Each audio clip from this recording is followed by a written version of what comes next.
আসসালামু আলাইকুম রহমতুল্লাহি বারাকাতুহু। সম্মানিত ভিউয়ার্স, আশা করছি সবাই ভালো আছেন, সুস্থ আছেন।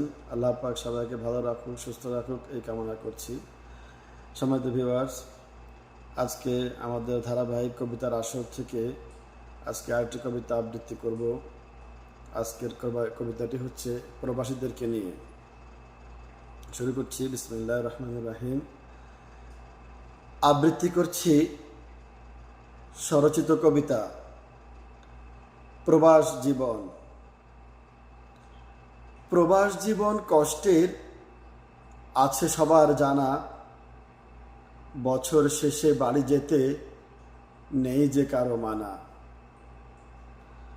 সাধ আছে সাধ্য নেই, কি করে তা বোঝাই, টাকা পয়সা থাকলে বাড়ির দিকে যাই। টাকার মেশিন প্রবাসী তুমি, যেও না খালি হাতে, সবাই তখন মুখ ফিরিয়ে দেখবে হেথায় তাতে। তোমায় নাহি ভালোবাসে, ভালোবাসে টাকা, অর্থ ছাড়া তোমার জীবন দেখবে শুধু ফাঁকা।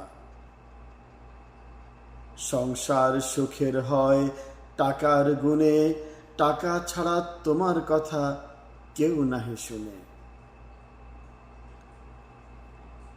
মাতা পিতা ভাই বোন ছেড়ে আসা আত্মীয় স্বজন, সারাদিন কাজের শেষে কাঁদে এই দুঃখী মন। দিন শেষে ডিউটি করে ফিরে আসি বাসায়, খাওয়া দাওয়া থাকবে রেডি শুধু মিথ্যে আশায়। অসুখ হলে সেবা করার প্রবাসীর কেউ নাই, রেমিটেন্স যোদ্ধা বলে দুঃখের সীমা নাই।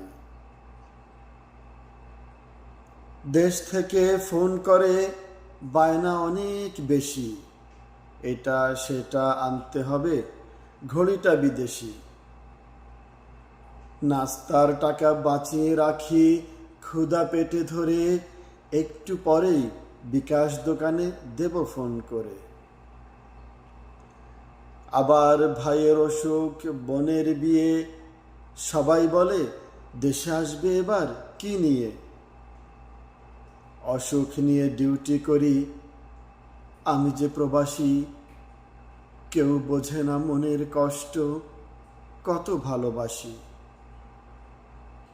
বুক ফাটে তো মুখ ফোটে না, বলি ভালো আছি, একা ঘরে রবের তরে নয়ন জলে ভাসি।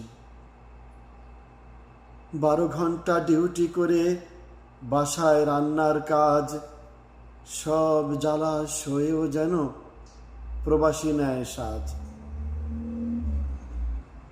অসুস্থ হলে সুখী বলি, না খেয়েও বলি খেয়েছি, মায়ের দেয়া মেসেজটা একটু আগেই পেয়েছি। টাকা লাগবে 50,000, এই মাসে খরচ বেড়েছে, কদিন পরে কোরবানি, গরু কিনতে গিয়েছে। সামনে আসছে শীতের দিন, বোনের শ্বশুর বাড়ি, দিতে হবে নানান পিঠা, সাথে রসের হাড়ি। বেচারা প্রবাসী, নিজের জন্য নেই কোনো চাহিদা। একটু পরে বউয়ের ফোন, আমার জিনিসটা আলাদা। দিন শেষে মাস আসে, তারপরে বছর, চাহিদা না মেটাতে পারলে সবাই তোমার পর। অবশেষে প্রবাসীর জীবন একা রয়ে যায়। ঈদের দিনে গরুর মাংস প্রবাসী নাহি খায়। সাত সকালে মায়ের ফোন, আজ ঈদের দিন, গরু কিনতে দিয়েছি টাকা, করে এবার রে। কেরে খোকা, খেয়েছিস নাকি মাংস পোলাও? ঘুমের ঘরে প্রবাসী বলে, তোমরা খেয়ে নাও। প্রবাসীর টাকায় ঘোরে নাকি অর্থনীতির চাকা, শেষ বয়সে দেশে আসলে থাকতে হবে একা।